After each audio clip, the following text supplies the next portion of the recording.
Ashley Parker from The Atlantic.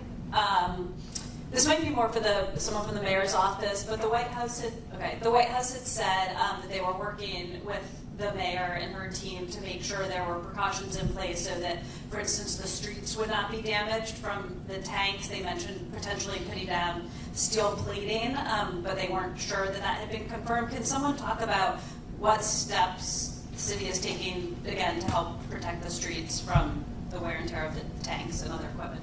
Yes, thank you for the question. I'm Colonel Jess Curry, an engineer on the Army staff, as well as part of the U.S. Army Corps of Engineers.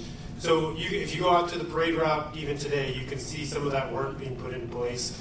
And what that is it started weeks ago with assessments, working with National Park Service, Federal Highway Administration, and really bringing to bear the engineers from the U.S. Army Corps of Engineers, our expert engineers that around the world assess the impacts of these types of vehicles on all types of pavement. So they've done that assessment.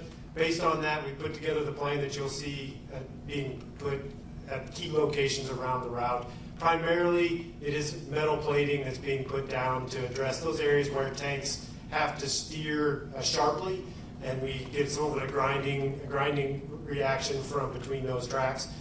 Throughout the straightaways, we really have very little or low concerns that there will be any other damage.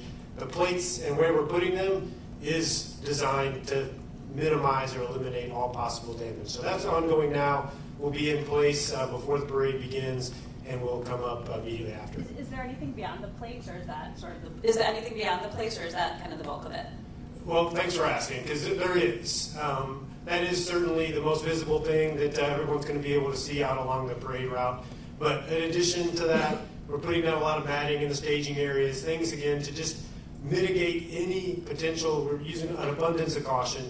We want to protect these streets. This is our capital city as well, so we're committed to ensuring that we minimize any possible damage. But in addition to the protective measures being put on the road, what you can also see during the parade is the tanks all have brand new rubber track pads placed on them, which increase the padding that they have underneath each track to minimize that potential damage. And it's a parade, so they're going to be moving slowly. They're going to be very careful. The operators that are coming with the units to this parade, they're very, very well trained at what they do, and give us complete confidence that we're going to be able to execute this parade with little to no damage to the DC streets.